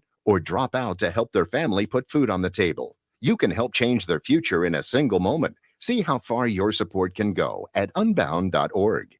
Hey folks, Cash Blitz scratch games from the Texas Lottery are here for you right now, and you want to check them out because you could win top prizes from $5,000 all the way up to $1 million. You can enter for a chance to win a VIP trip to an iHeartRadio event or concert. If you're listening to us, you probably might enjoy that, but also win a trip to Austin to play the $10 million Cash Blitz Challenge and attend the iHeart Country Festival. Play today and be sure to visit TexasLottery.com for all the details. Hey, Texas! This time of year is all about coming together and enjoying time-honored holiday traditions or starting your own. This winter, make sure your fellow Texans, especially those with a serious mental health condition, know how to stay informed and protected from increased COVID-19 risks associated with serious mental illness. Getting vaccinated is pro-Texan protection against COVID-19. Visit www.vaccines.gov/search to find a vaccine provider near you.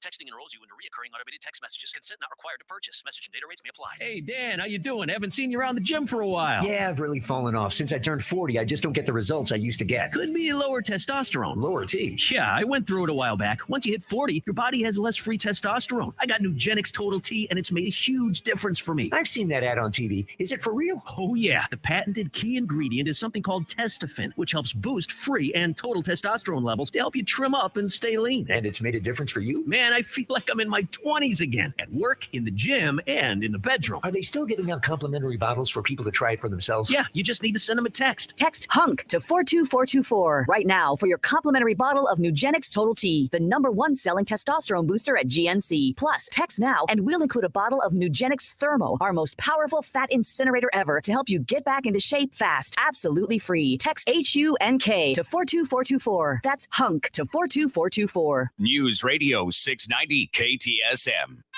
Live from the KTSM AM 690 studios, it's Talk El Paso with Andrew J. Polk. To be a part of the show, call 915-544-KTSM or follow on Facebook at facebook.com/Talk El Paso. Now here's your host, Andrew J. Polk. Thank you all so very much for joining us here for Talk El Paso, airing live on News Radio 690 KTSM. I am your host, Andrew J. Polk. Thank you for tuning in, however you may be doing so, be it on air, online, live streaming through the free and reliable iHeartRadio app, or joining us over on the various social media pages that we are up on these days, facebook.com/Talk El Paso, the Talk El Paso channel over on YouTube, Twitter at Talk El Paso, or twitch.tv, Andrew J. Polk. There's a lot to get into here today. A couple of the major things that we're talking about today. Of course, some of the new policies, particularly on the pursuit policy that has now been put forth by CBP and, of course, going to affect Border Patrol and the subsidiary agencies. Not necessarily a whole lot of clarification on what that actually means. I'm going to be honest with y'all because the still sounds substantially similar to what has been put forth previously, essentially on using good judgments, what it come down to for me. It is noted that this new policy critically does not prohibit pursuits. CBP's unique border security mission requires that it retain the ability to pursue vehicles. Instead, the policy entrusts agents, officers, and their supervisors with the ability to conduct pursuits based on the government interest, severity of crime, and the level of the threat posed by the subject, and foreseeable risk in their analysis, other available means to apprehend suspects, and the law enforcement needs of pursuits. So apparently there's more maybe like guidelines. Framework is the phrase that keeps being used there, but definitely like to see more details on that to get a little bit more clarification of what we might be literally seeing on our streets here. More people chiming in over on our social media as well. Dropping those likes and reacts. Let's go with that way here. James Radcliffe, Ion Grimm, Ida Beza Gardner, Blanco Jimenez, Robbie Flores, Monica Cervantes, Angel Rueda, Bernadette Bandical, Eric McNabb, and RJ.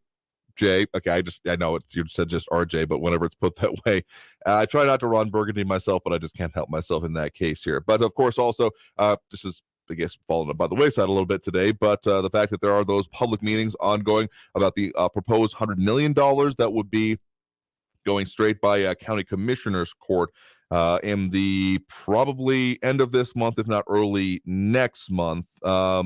These were some 12 in-person virtual meetings in early December, and specifically the $41 million of the total amount, the tax anticipation notes, will go before commissioners January 23rd. And then on January 30th, that will be the $59 million in certificates of obligation. So those coming up in some of the upcoming, again, county commissioners court, county side of government we're talking about there. But let's go back to those phone lines now. Again, they're pretty well full up. That's pretty much the standard. But if you want to squeeze in, particularly after a previous call ends, is the tip I'll give you. The number to call is 915-544-5876, 544-KTSM. We do have Frankie and Messia on the line with us here right now. Frankie, thanks for joining us. Let me share with you and everybody else there in the Southwest Florida region, and this goes to this whole Donnie Dotard and Joe Biden with this the lackadaisical attitudes with the finding these classified documents. Mm-hmm. When I was in the military, I had this specific military specialty that required me to go out and inspect battalion, division, corps, army repositories of classified collateral and top secret SCI information, okay?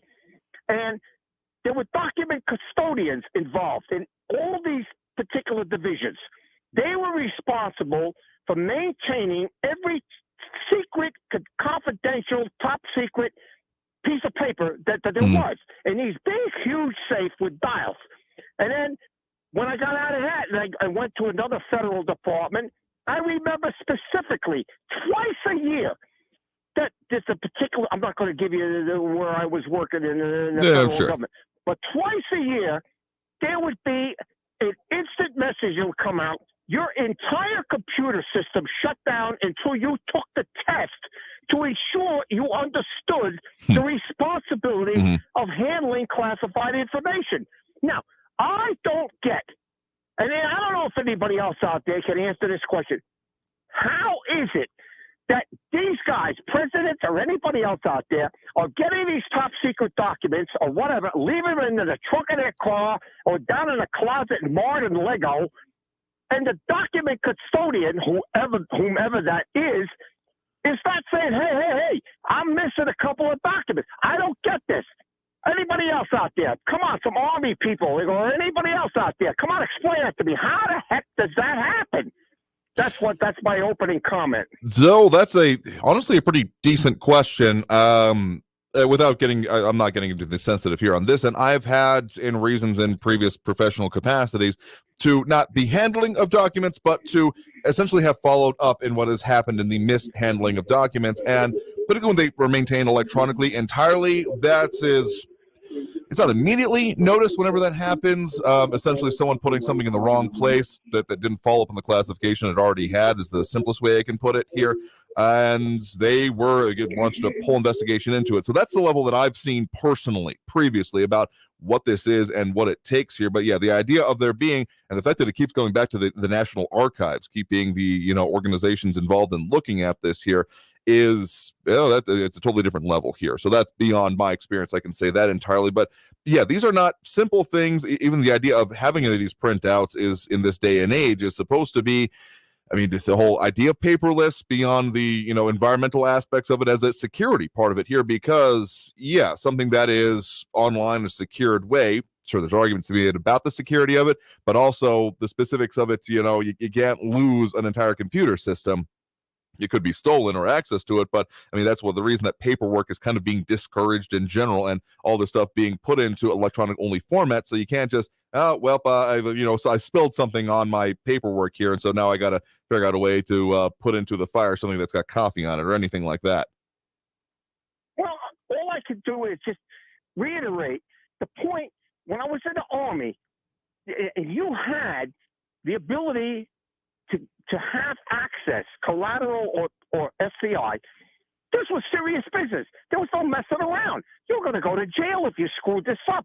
Now, the other federal department I was working in, I mean, you would get dismissed, if not jail or a fine. So I don't get how, again, I'm going to repeat myself, how in the world that document custodian in any department, whether it be president, somebody in Congress or whatever, where is this person who is not going to his boss and saying, hey, I can't find, somebody didn't return 5 top secret documents, or they didn't return a secret, or whatever the story is. I would love to know.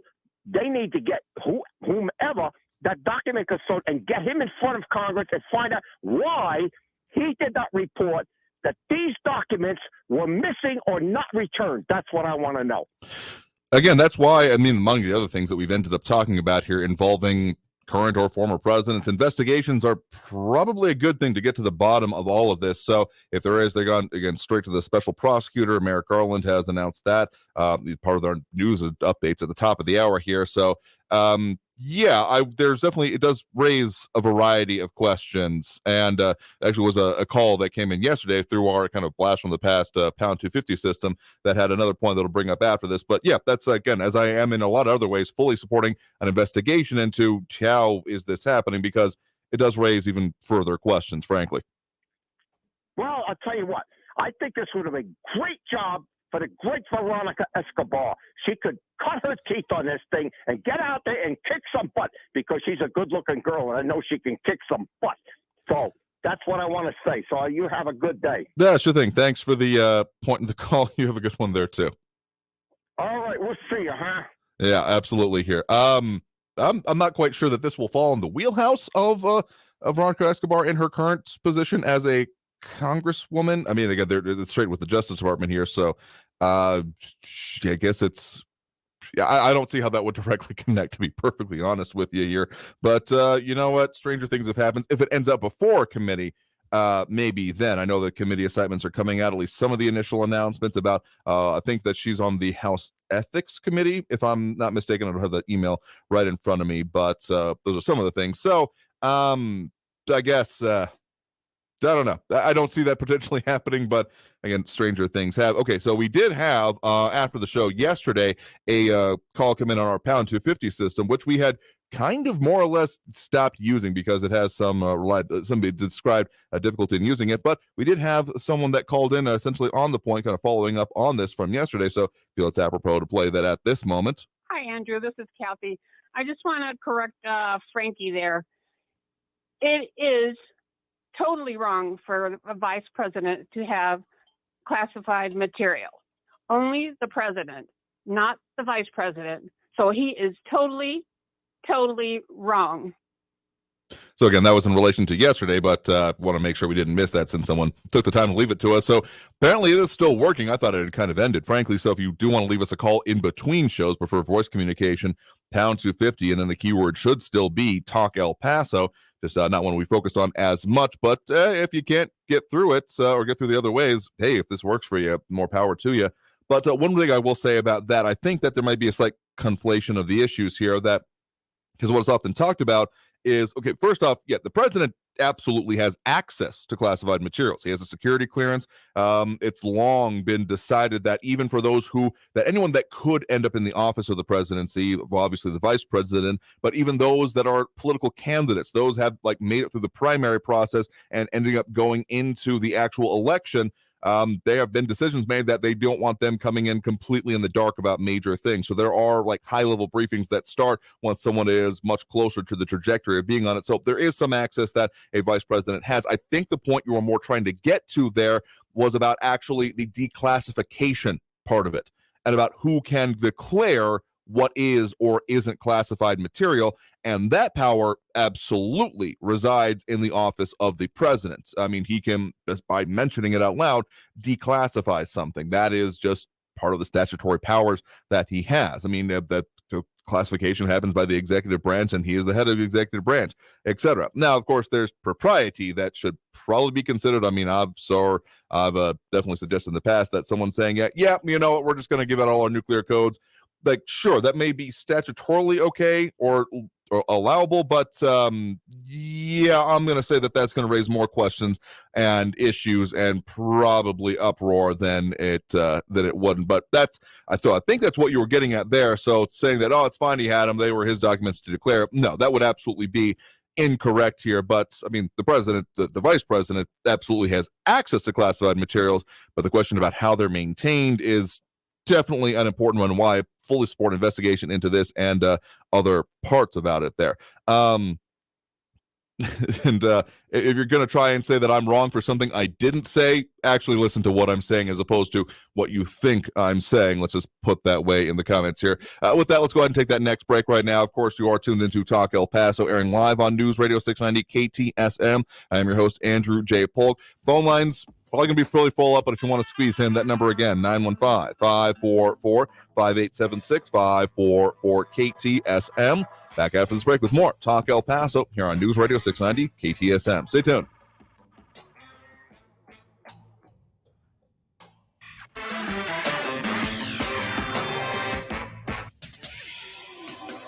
El Paso's News Radio 690 KTSM.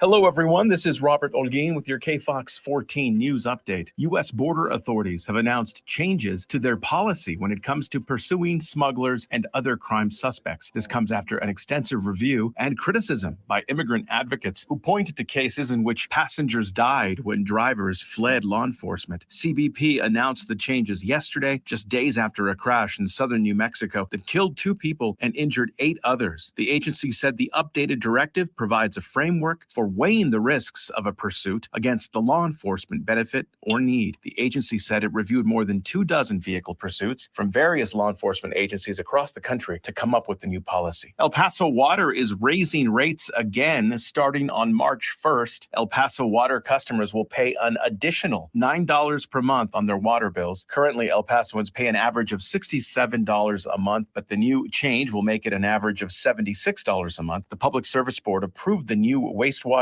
and water and stormwater budgets on Wednesday. This has been your KFOX 14 news update. I'm Robert Olguin. News Radio 690. Traffic all day. Still hitting some slow patches on the I-10 westbound this afternoon between Yarborough and the Patriots, a 5-minute delay, and between Wrestler up to Artcraft, another 5-minute backup. Half-hour delays on Global Reach southbound from the Spur down to Montana Avenue, and police are responding to a crash on Donovan Drive between Thorn and Red at Mulberry Avenue. Kerry Edwards, El Paso traffic. From the KFOX 14 Severe Weather Center, I'm meteorologist Brad Montgomery. After a windy one for our Wednesday, the winds are going to calm down tonight. Temperatures are going to drop down into the 30s, so a cold start. You want your coat and jacket tomorrow morning. Breezy and cooler for our Thursday. Highs the mid to upper 50s, and it looks like we'll see nicer weather return for the end of the week. Partly cloudy for your Friday, high around 62. More clouds for your Saturday, high around 66. From the KFOX 14 Severe Weather Center, I'm meteorologist Brad Montgomery. This report is sponsored by the Crohn's and Colitis Foundation. The Crohn's and Colitis Foundation has been at the forefront of inflammatory bowel disease research and care for over 50 years. Learn more about research, education, and support at Crohn'sColitisFoundation.org. I never write reviews, but Navage is so amazing, I had to leave one. Nothing's ever cleared out my sinuses as well. I'm blown away by how Navage works. That's a review from Carrie, and it's one of over 100,000 online testimonials praising Navage. I'm Martin Hoke, the inventor of Navage Nasal Care, and I've talked about flushing out allergens, viruses, mucus, and germs, how Navage's powered suction can help you breathe better, and how your nose is the body's air filter, and Navage will clean it out. But don't take my word for it. What do people like Chad say, who wrote, Navage has helped clear out my nasal passages every single night. My wife says my snoring has gone way down. Snorefest be gone, unquote. Navage is the all-natural solution trusted by over 3 million customers to help you breathe better, sleep deeper, snore less, and stay healthier without drugs. Navage is available at Walmart, Walgreens, CVS, Rite Aid, Bed Bath, Target, and online. Navage, N-A-V-A-G-E. Clean nose, healthy life. Struggling with CPAP? Now there's Inspire, the only FDA-approved obstructive sleep apnea treatment that works inside the body to treat the root cause of sleep apnea with just the click of a button. No mask, no hose, just sleep. Visit InspireSleep.com to learn more. Life can take a turn for anyone, and if it has for you, remember that there's so much for you to turn to. We all need supportive people and healthy outlets in our lives, so we don't have to face hard times alone. Visit turntosupportstx.org for the help that's right for you. This report is sponsored by Texas Health and Human Services. News Radio 690 KTSM El Paso.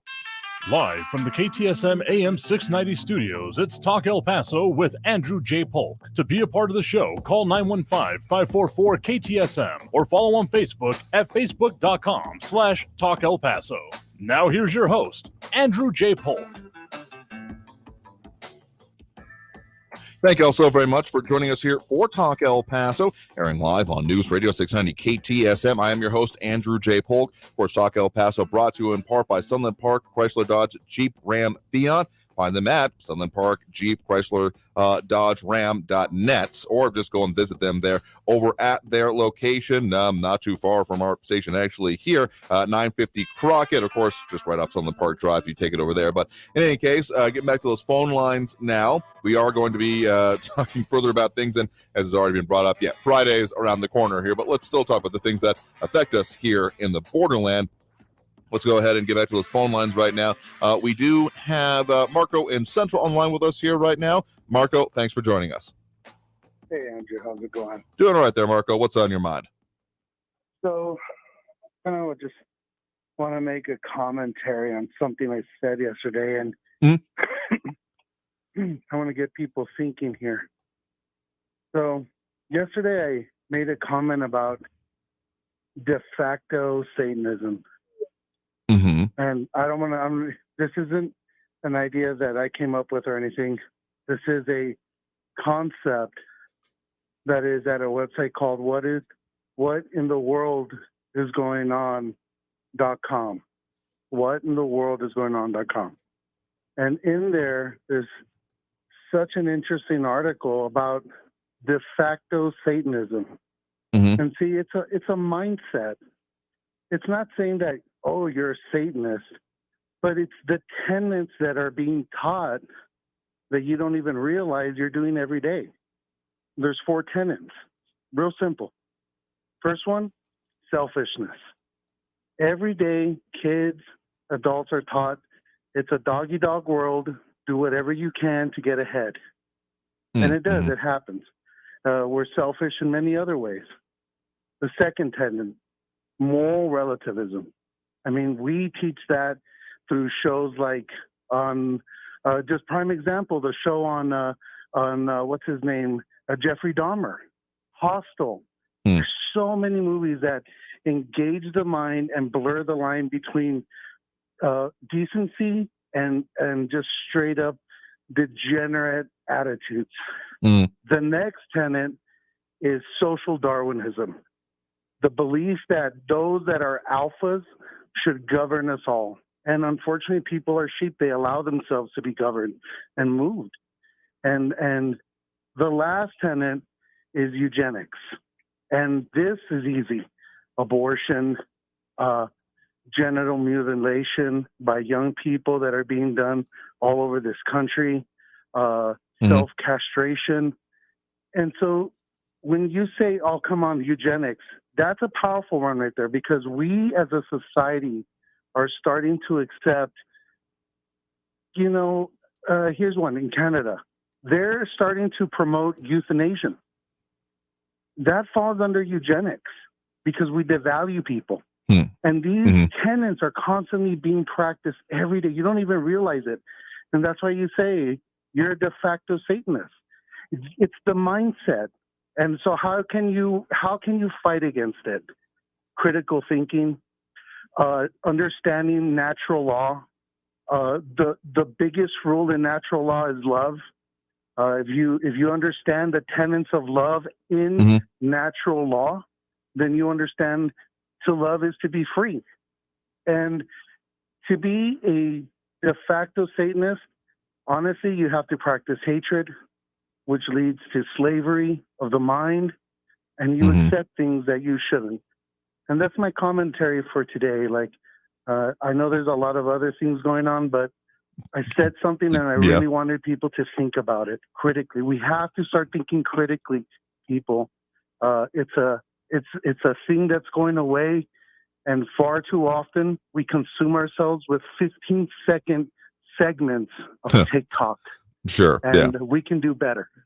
I mean, it's an interesting perspective you bring up there. I hadn't put it exactly that way, and I don't think the website you're mentioning there, so it's not coming up on my end, but in general, in the concepts that you're putting forth there, really on the idea of particularly critical thinking, definitely something that we support, the idea of people not just taking something for granted, but, fully thinking through of it and what it means to them, their interpretation of it, and not just accepting it. I will say that the idea of, the whole strongman idea. I mean, there's plenty of people out there that if they like what someone is saying, they'll be like, yeah, sure, I'll end up following or going along with this guy. But I got to say that the frustration I end up more getting into myself is the idea that a whole lot of people are, if they're not either basically if they're not pissed off, they're not involved is where it comes down to. Because I mean, look at our local politics. How many people just don't see the impact of the decisions that are made? I mean, heck, we're talking about this $100 million going to be potentially put on, not a ballot, but spent by a county commissioner's court. That does come from the elections that put these people into office, though. It's, I think, further important to note that there actually wasn't an election for the county commissioner's court itself. There was one for the county judge. We certainly talked about that one, but the other seat, at least one of the other seats that was up there, David Stout, County Commissioner's Court Precinct number 2, there was no opponent on the ballot. He was de facto elected. I'm not even sure if there was a primary opponent, though I'll have to double check on that one. There certainly wasn't a general election opponent here. But so to say that people just follow along with whoever is as strong and in charge here, frankly, I don't even think it's that complicated. I think people, unless they have reason to be ticked off about politics in general, I mean, you may have frustrations in your everyday life or thinking like, oh yeah, this sucks, but unless there's like something that connecting it with like, oh, it sucks now because of something someone else did or a policy change, oh, now I'm going to be ticked off about it. That's why, I mean, so often you see it end up being that, really divisive issues, people that get really people worked up, don't actually end up being solved that often because it keeps people worked up. And therefore, once you lose that, you lost a great fundraising and or, political support angle. So yeah, I get what you're saying there about the idea of people being complacent, but I mean, the whole idea of, bread and circuses, you want to take that into the modern era of people being essentially, well, why should I care about what's going on if it doesn't directly impact me, even if there's maybe larger things? It's the connection of it. And that's, I guess, at least part of the reason why I find it important to talk about the things that are affecting us locally, because if you're thinking like, well, what's there to do about it, or not even understanding the connection to it, I think that's the real sticking point for us locally. And part of the reason we do what we do, or at least hopefully do what we do here, in getting people like informed, aware, and maybe taking action. A couple of concrete examples I can think to point of where that may or may not have totally changed, though it does take someone kind of starting the effort, just expecting there's the phrase out there, a lot of people like, wake up sheeple, if you want to go that way with it, not a phrase I'm totally partial to, but the idea of we need to do something, it does often take someone, either, an individual person or a group of people, to start activating and getting, true grassroots, if you want to go with it that way. And selfishness and is always pretty much a problem. You look across world cultures and people doing things in solely self-interest. A phrase that I've mentioned recently but I've been thinking about a lot is that a society grows great when old men plant trees in whose shade they will never be able to rest. Because the idea of doing something beyond simply personal interest, how does it benefit me, I got mine, screw y'all kind of mentality, is important. And it's the reason that we have, why do we talk about great cultures and societies and nations of the past, is because they were able to achieve something beyond what is the benefit to any individual or even any individual ruler. To the other point that you made there that I think is very interesting about the idea of moral relativism, of, going along with the winds and just being buffeted around by the currents of fate and what is popular or not, is, again, it's not exactly a simple answer, but pretty much of like I've talked about in the past, know what is important to you and don't expect anyone else to be putting it forth, like in your life, in your family, particularly your family. I feel like this has come up when we've had discussion about, what is or isn't in schools previously, because if you're out there saying that, well, I'm sure it'll take care of it, or even it's been kind of going on in the comments right now, and I've really delved into it, the concept of separation of church and state and the importance of it. I feel like a lot of people find themselves saying that, well, yeah, maybe, but I want my church to be supreme or anything like that. Honestly, the idea of it is such a problem, because often what ends up coming with it, the way people talk to me about it anyway, is the idea of like, well, I want to make sure that these values and ideas are put forth supreme. And that also comes with essentially a consideration of, and therefore I'm going to be in control of it. If it wasn't to be necessarily the concept of separation of church and state. No, as is put forth in the comments, the First Amendment of the Constitution does not explicitly say separation of church and state, but it does say Congress shall make no law respecting the establishment of religion and preventing the free exercise thereof. I'm pretty sure that's the verbatim wording. Let me double check my Constitution here in a second. But the point of it is that is something that even anyone who finds themselves deeply religious should probably be in favor of, because it means that you will have the ability to exercise and inculcate those thoughts, those beliefs, etc. in you and yours without interference, ideally, but expecting it to be done by anyone else outside of that, besides like the organizations, churches you're a part of, and expecting to be done by, say, well, of course, then like it kind of comes down to is you expect the government to be able to take care of that of you, of the inculcation of these beliefs and the passing on of them. That is not the way I would ever want that gone about when I have been a more active participant of other ways and that kind of thing. So doing it on your own, I guess it's, again, bringing back to your point there about moral relativism, is know what's important to you. Find your guiding star and what works for you, and then make sure that like it is passed on through your family, that these conversations happen. Again, the whole idea that polite conversation does not involve talking about religion, politics, or finances at the dinner table. Frankly, all three of those things have been not useful. All those things being removed from the idea of public discourse and only pushed off to the side. Like, sure, there's ways to do it and not be an a-hole about it, but the idea of there being like, well, this is like secret, it's almost taboo to talk about in the public sphere. Forget that, because not talking about it has not done us a great benefit, I don't think, there. So I think that addresses most of your points here, and to cut on a bit, and maybe arguably get into Friday territory, but I think it is a good, generally, idea of the way people should or can talk about things, though. So thank you for the point in the call. I do appreciate it. Yeah, no problem, Andrew. And the guy there's another website you can get, and it's Greg Reese at bandvideo.com, and he does a great video on de facto Satanism. But I love your commentary. And hey, real quick, you haven't said it in a while. Drivers, please be careful for motorcyclists out there. Oh, absolutely.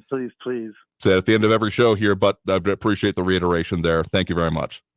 You're welcome, brother. Take care. All right, with that, I think we have time for at least one more call on the line here. We do have Kevin on the east side here with us right now. Kevin, thanks for joining us. Hello, Andrew. I would like to compliment Frankie, who called in and gave a very detailed explanation and truthful explanation of how classified documents were handled when he was in the Army. He's absolutely correct in every detail. It's obvious that he worked with this material. So did I at MACV headquarters. And what happened was he's in a conundrum. How can these documents get lost? How can it be so sloppy and everything? We had such safeguards, chain of custody, and all this signature cards for controlling these top secret documents. Well, I can tell you how it happens. One of our clients was the American Embassy. And, of course, they're not Department of Defense, they're State Department. Those come down to our office and receipt for their copies of classified documents, and they would put them in their bag. And I saw this with the mail. They would put them in with a newspaper. They would put them in with other papers that they had picked up. And when they would transfer to their buddy out in the car or whatever, hey, here you go. Here's the stuff from the MACV. And there's no chain of custody. That's where it was lost. And so to Frankie, I would say, yeah, within Department of Defense, especially in the Army, we can maintain tight controls on this very important classified material. You let it out because you're supposed to let it out to the State Department or the Department of Agriculture or whoever it is. That's where it breaks down. That's where you lose the control. And not everyone is as conscientious as Frankie in safeguarding this material. Let's face it. So I think that's the answer to his question. I also think, and it occurred to me right after Frankie's call as well, that there's somewhat of a difference between kind of the technical side, the maintenance of the records, and the like technical use of it, like implementing into certain plans and things, and then effectively the decision maker side of it. I think that's a kind of a key difference here. And because, anyone I've ever interacted directly with in terms of, again, not silly, I never got read into anything, and if I ever had been, that would have been a problem. But the ones that were handling it, they had to be very careful with it. Yeah, chain of custody, all those kind of things. But again, I just feel like maybe there's a slightly different, therefore, kind of ethos thought about when it comes to decision makers, elected officials specifically, I guess is what I'm getting at here on, well, we need a variety of documents in order to be able to do our jobs and make policy. So that might be at least a part of the difference here. I don't have anything like concretely I can point to there, but at least that's kind of the sense that I get. Okay, I just wanted to help Frankie there understand how he took such great care of these documents, which he should have and did. Other people don't have that same sense of responsibility or urgency. Yeah, fair enough here. Well, I appreciate the point in the call. You have a good one there. Thank you. You too, Andrew. Bye. And with that, we are going to have to take that next break right now. So don't worry, we got more coming up for you, particularly since we are on the cusp of Free for All Friday here. But tell you what we got planned for you, including in the coming weeks, right after this break with more Talk El Paso here on News Radio 690 KTSM. Don't go anywhere.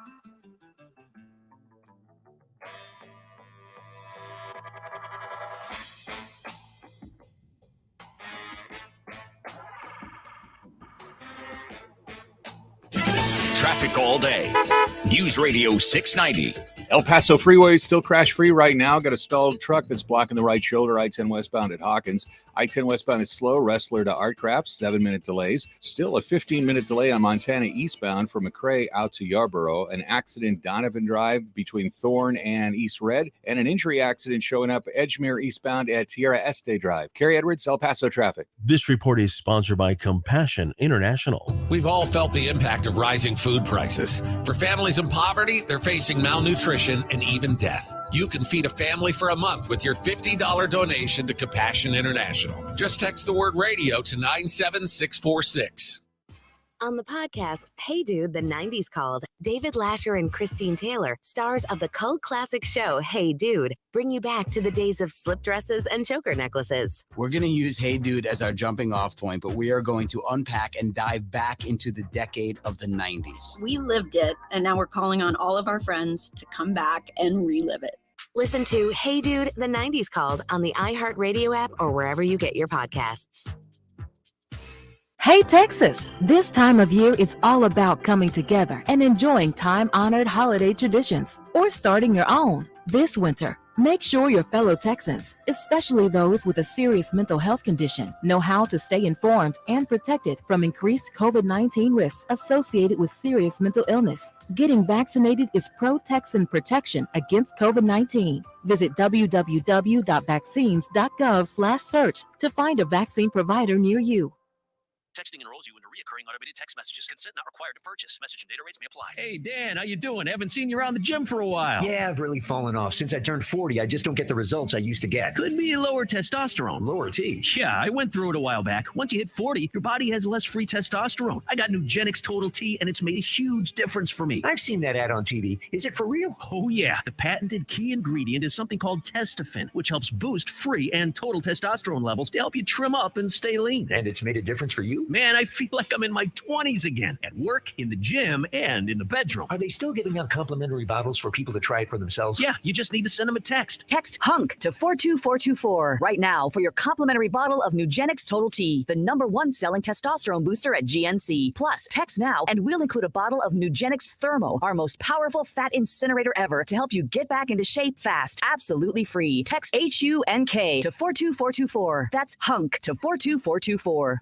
City streets or small towns, everyone deserves a clean, green community. We are Keep America Beautiful, the nonprofit working to end littering, improve recycling, and beautify communities. Let's do beautiful things. Visit KAB.org. El Paso's News Radio 690 KTSM. Live from the KTSM AM 690 studios, it's Talk El Paso with Andrew J. Polk. To be a part of the show, follow on Facebook at facebook.com/Talk El Paso. Now here's your host, Andrew J. Polk. Thank you all so very much for joining us here for Talk El Paso, airing live on News Radio 690 KTSM. I've been your host, Andrew J. Polk. We have unfortunately just super out of time here for this show here. So if we're able to get to your calls, don't worry. We got, of course, Free for All Friday coming up for you tomorrow, in which we will be taking those comments and calls throughout both hours of the program. So should be able to squeeze in just about everything. Okay, we never quite do, but better chance anyway than, we try to do as much as we can, but end up getting into some things. We do take on like all the subjects, all the topics, just keep it clean tomorrow. So beyond the usual, like El Paso, more or less focus here, the things that affect us here. But we'll go have to end it for the show, therefore, today. Coming up for you next week, we'll be talking with Robbie Gray, editor of El Paso Inc., on some of the big stories that have been going on and their work, of course, on it this year. Again, more focus on the Texas legislative session that is unfolding right now, but all that more coming up for you next and in future weeks on the program. So we'll have to leave it there for today. So I do appreciate everyone that did tune in, call in, comment, participate in the show in anyway, and I do mean that, if you actually wanted to participate, add to the discussion here, I do appreciate it, and we'll do it again tomorrow as we do every Monday through Friday, 4 to 6 p.m. So until then, stay safe out there, look twice for motorcycles when out on the road, and have a great evening, y'all. We'll see you tomorrow. Traffic all day. News Radio 690. El Paso Freeway is still crash-free right now. Got a stalled truck that's blocking the right shoulder, I-10 westbound at Hawkins. I-10 westbound is slow, Wrestler to Artcraft, 7-minute delays. Still a 15-minute delay on Montana eastbound from McRae out to Yarborough. An accident Donovan Drive between Thorne and East Red.